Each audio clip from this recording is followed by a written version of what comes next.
Helo Anna, croeso I Round a Round a diolch o galon am fy mewn I weld ni. Croeso. Reswm ni wedi galw chi mewn yw I helpu fi I chwarae ran Carys sydd yn mynd yn gaeth I cyffuriau.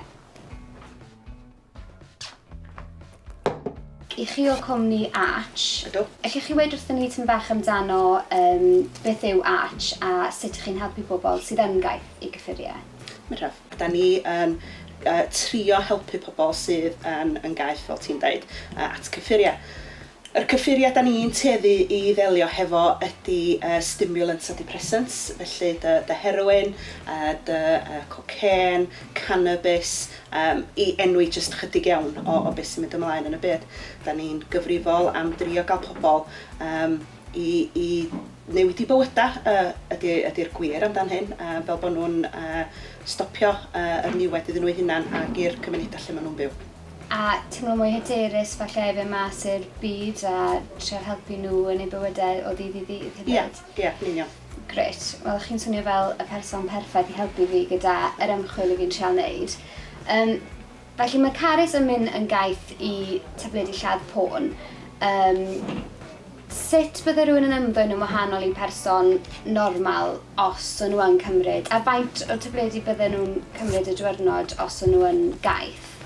Y beth cyntaf I gofio ydy, os mae rhywun yn gaeth I rhywbeth, maen nhw'n hollol dibynnu arno fo dydyn.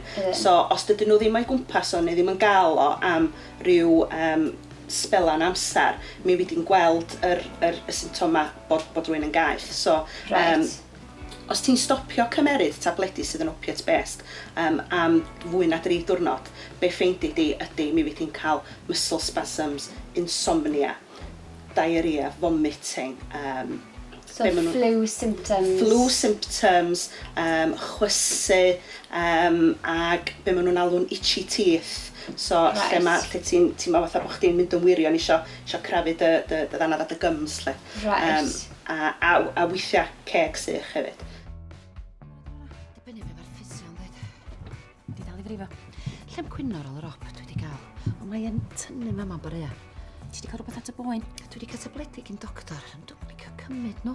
Be bydde'r effaith os oedd rhywun yn cymryd codeine dros adeg hir?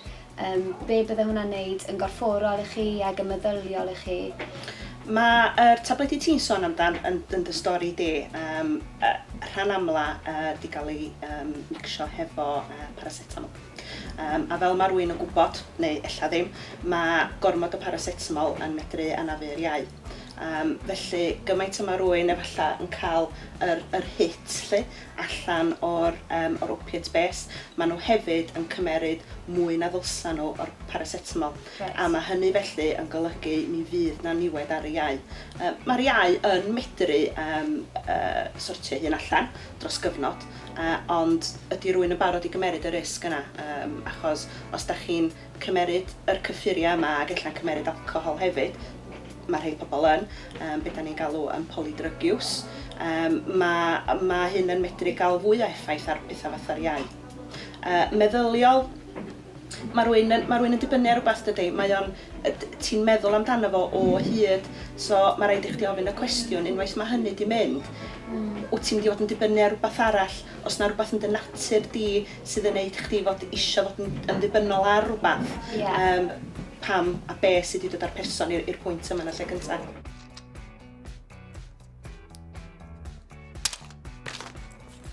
Fi'n siŵr erbyn y diwedd mae Carys yn dod trwyddi, fi'n siŵr, a mae hi, gyda'i problem Carys yw bod hi ddim yn siarad gyda neb amdano'r problem yn y lle cyntaf ac yn cadw popeth yn eitha mewnol ac yn delio gyda'r problemau hunan, lle bysach chi'n cynghori, os mae rhywun yn mynd trwy rhywbeth fel hyn, dylen nhw fod yn siarad gyda pobl amdano fe mwyn cael help?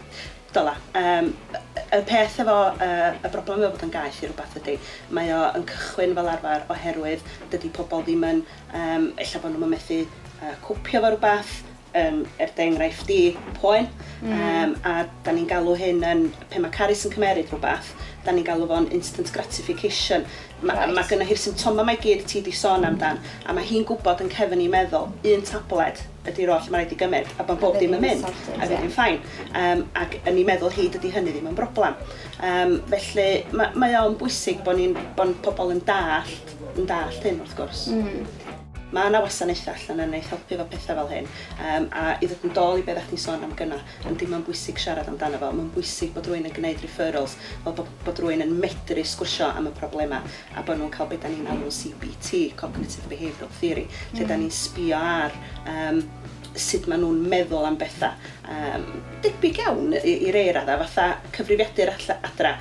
Os mae'n dechrau chwarae fyny, ddim yn gweithio fod a'ch isio fo'n neud, da chi'n resetio fo i factory settings, dydach.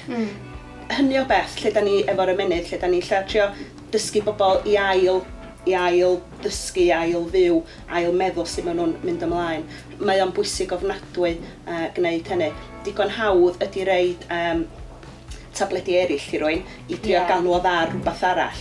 Ond ar ddiwedd y gan, dydy'r tabledi ond yn un elfen, mae angen yr cefnogaeth yna, lle da chi'n medru sgwrsio a pinpointio beth sy'n mynd ymlaen yn bywyd rwy'n, sydd wedi gwneud nhw fynd i'r pwynt yna yn y lle cyntaf. Ie, dyna'r peth mae rhywbeth ti achosi rhywun i fynd i'r pwynt yna.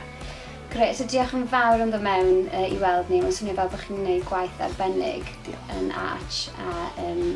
Gobeithio bod hwn wedi helpu unrhyw un sydd yn mynd trwy hwn neu falle rhywun sy'n nabod rhywun sydd wedi bod trwy hwn. Pidiwch â bod ofyn sgwrsio, a mae yna wasanaethau fatha ni, fysa'n fwy na bodlon, sgwrsio, helpu, a mae bob dim yn gyfrinachol. Lyfli, diolch o galon. Diolch i chdi, bob lwc. Diolch.